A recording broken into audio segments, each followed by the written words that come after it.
Break के बाद आपको खुशामदीद कहते हैं। खुसूसी नशरियात हमारी जारी है और खुसूसी नशरियात का मौजू है आज का ख़ास दिन।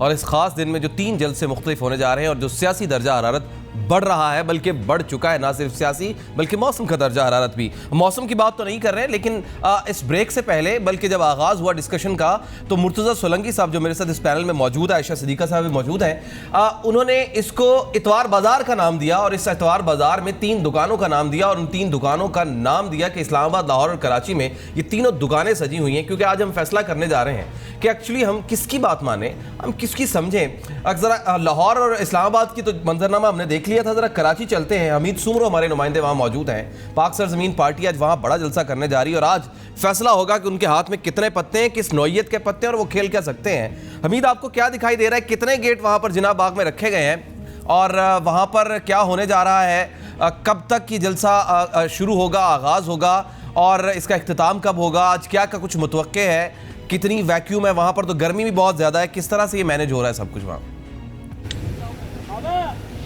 जी, गर्मी के माहौल में जो जिना ग्राउंड के जो गेट्स का आपने पूछा है तो 2 गेट्स बनाए गए हैं, एक गेट 1 और एक गेट 2। गेट 1 जो है वो आम लोगों के लिए, वर्कर्स के लिए बनाया गया है, जहां पर 2 वॉक थ्रू गेट जो हैं वो बनाए गए हैं और सिक्योरिटी के स्पेशल जो एक्सपर्ट हैं उनको वहां पे रखा गया है, जो हर आने वाले को स्पेशली चेक करके जो है उसके बाद जलसेगाह में जाने की इजाज़त दे रहे हैं। 2 वॉक थ्रू गेट्स हैं। उसके अलावा 3 जो हैं वो बम डिस्पोजल स्क्वाड के जो है वो टीमें बनाई गई हैं। वो टीमें मुख्तलिफ वक्तों पर मुख्तलिफ कोने जो हैं इस जलसेगाह के, क्योंकि इस जलसेगाह का एक एरिया जो है वो रिहायशी इलाके को भी लगता है, वहाँ वो चेकिंग कर रहे हैं और सुराग रसा कुत्ते उनके पास हैं ताकि किसी भी जो है वो नाखुशगवार वाक़े से जो है वो इस जलसेगाह को बचाया जा सके। गेट नंबर 2 जो है वहाँ पे जो पाक सरजमीन पार्टी के लीडरान हैं और उसके अलावा जो मुख्तलिफ पार्टियों के लीडरान को जिनको इन्होंने दावत दी हुई है उनकी एंट्री वहाँ से होगी और वो सीधा जो है वो स्टेज की तरफ आ रहा है। स्टेज को भी खुसूसी तौर पे भी आप मेरे बैकग्राउंड जरा एक्सपेक्टेशंस बता दें, कितने बजे तक हमीद ये जलसा शुरू हो जाएगा? अब तक एक्सपेक्टेड है कि ये सारे जो लीडरान वहां पर हैं वो स्पीचेस शुरू कर देंगे? आ रहे हैं पाक सरजमीन पार्टी के लीडरान के ये 5 बजे तक जलसा शुरू होगा। अनीस कायम खानी ने कुछ देर पहले कहा कि एक बड़ा काफिला जो हैदराबाद, मीरपुर खास, लाड़काना और सिंध के दीगर शहरों से जो है वो इनके हिमायतियों का और वर्करों का आएगा। वो 2 बजे हैदराबाद से रवाना होगा कराची के लिए, जो मुतवक्का तौर पे तकरीबन 5 बजे के करीब यहाँ जलसेगाह में पहुँचेगा। उसके बाद ये जलसा जो है वो शुरू किया जाएगा। लेकिन आम तौर पे जो इस वक्त के हालात हैं उसमें यही लग रहा है और गर्मी की तपिश है। कराची के शहरी अभी तक जलसेगाह के लिए घरों से नहीं निकले, कुर्सियाँ अभी तक खाली पड़ी हुई हैं। 6 बजे से पहले जो है वो नज़र नहीं आ रहा कि ये जलसा जो है वो शुरू हो जाएगा। ठीक है हमीद सुमरो, वही आपसे गाय बगाए जानते रहेंगे। फिलहाल आपका बहुत बहुत शुक्रिया।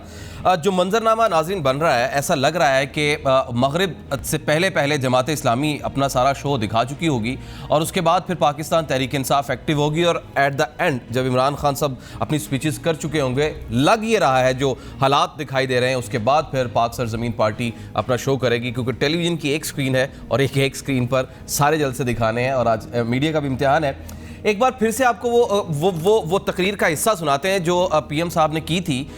इस तकरीर के हिस्से के प्रो एंड कॉन्स बड़े अहम हैं। इससे पहले क्या हुआ था, बलूचिस्तान में जो एक ट्रेनिंग सेंटर था वहाँ पर चीफ ऑफ आर्मी स्टाफ ने जो बयान दिया, उसके बाद छोटू गैंग का मामला हुआ, DGSPR साहब का जो बयान आया और उसके बाद इस स्पीच का आना और इसकी खास टाइमिंग और उस स्पीच के अंदर पीएम साहब का ये कहना जो मैं आपको सुनाने जा रहा हूं, इसका मतलब क्या है, इसकी डायमेंशंस क्या है, इसकी डायरेक्शंस क्या है, जरा आप ये सुनिए और उसके बाद फिर आयशा सिद्दीक़ा साहब से इससे मुस्तफीद होते हैं। हमें अखलाकियात का सबक पढ़ाने वाले जरा ये तो बताएं उस वक्त उनकी अखलाकी जरूरत कहां गई थी? जमहूरियत की तारीफ समझाने वाले जरा ये तो बताएं कि इस मुल्क को दहशतगर्दी की भट्टी में झोंकने वाले फौजी आमर के पीछे वजारत उज़्मा का परवाना हासिल करने के लिए कौन हाथ बांधे खड़ा था?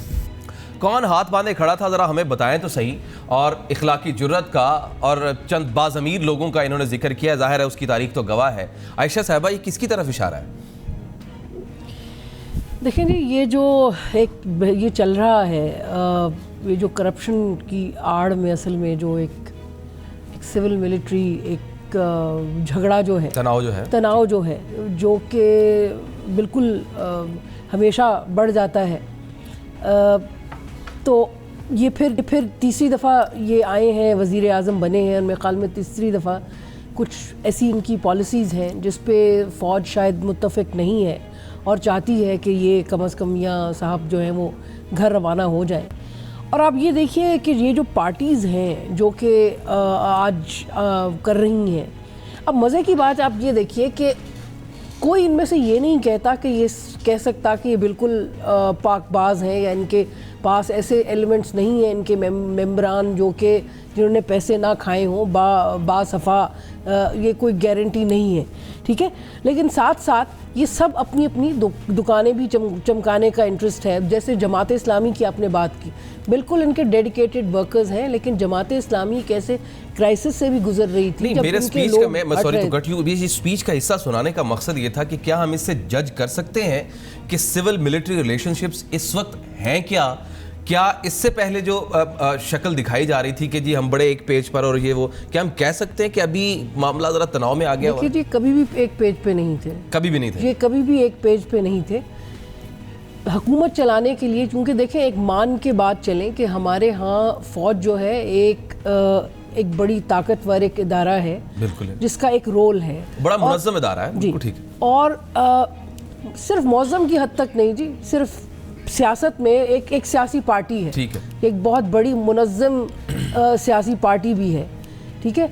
अब वो जिस तरह अपना रोल जो था वो एक्सपेंड कर रहे थे, करना शुरू किया था, अब उसमें है कि कहीं एक पॉइंट पे आके, और ये हमेशा होता है, ये पिछले 40-50 सालों से ना यही झगड़ा जो है वो चलता आ रहा है कि पॉलिटिकल पार्टीज़ अपनी बहुत सारी कोताहियों के साथ अपने आप को जब स्ट्रेंथन करती हैं, मजबूत करना चाहती हैं, तो कहीं आके उनको करना भी नहीं आता, उनने कैपेसिटी भी अपनी बिल्ड नहीं की हुई होती।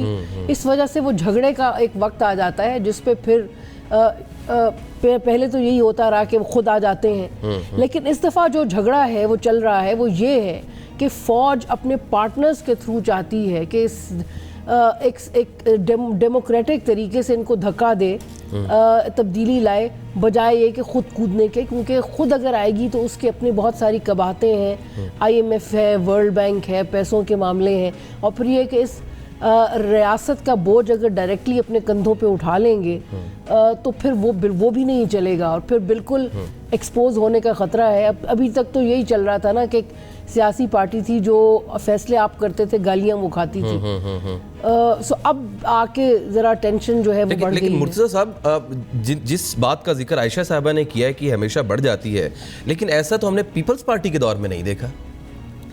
मेरे ख्याल में पीपल्स पार्टी की जो उस वक्त की क़यादत थी, उनको अपनी कमज़ोरियों का और अपनी जो सलाहियत में जो फुकदान है उसका पता था और उसका एक हकीकत पसंदाना इदराक था। इसलिए उन्होंने वो तमाम मामलात जिस पे इस्टेब्लिशमेंट को एतराज़ हो सकता था वो उन्होंने उनके हवाले कर दिए थे। सही है। कि जी आप जाने और आपका काम जाने, हम जो है वो फ़लाँ चीज़ करेंगे। वो किस तरीके से की उसका जवाब तो वो वही दे सकते हैं और आवाम दे सकते हैं, लेकिन इस वजह से उनका नहीं हुआ। आप ये देखें कि मई 2008 में जब नवाज़ शरीफ की पार्टी उनकी मखलूत हुकूमत से निकली तो पीपल्स पार्टी के पास सादा अक्सरियत भी नहीं थी। उनका इन्हिसार उन सियासी कुव्वतों पे था जो मुशर्रफ की कुव्वतें थीं, MQM और PMLQ। तो अपनी इस कमज़ोरी की वजह से उन्होंने इस तरह की कोई मुहिम जोई की ही नहीं। ठीक है। उसके बावजूद भी आपने देखा कि नाक में दम किया जी, उसके बावजूद आपने देखा कि मेमो कमीशन हुआ, वो सारे मामला हुए, क्या हुए, लेकिन वो खेल गए और वो सही तरीके से खेल गए। एक और सवाल उठ रहा है, वो ये सवाल ये है कि जब मुस्लिम लीग नून ने इक़्तिदार संभाला और मिनिस्टर की सीट पर बैठे मियां मोहम्मद नवाज शरीफ, तो ये इमेज आ रहा था कि इस बार मियां मोहम्मद नवाज शरीफ पिछले 2 टेन्योर से ज़्यादा मैच्योर, ज़्यादा समझदार, ज़्यादा समझबूझ के साथ इस मसनद पर बैठे हैं।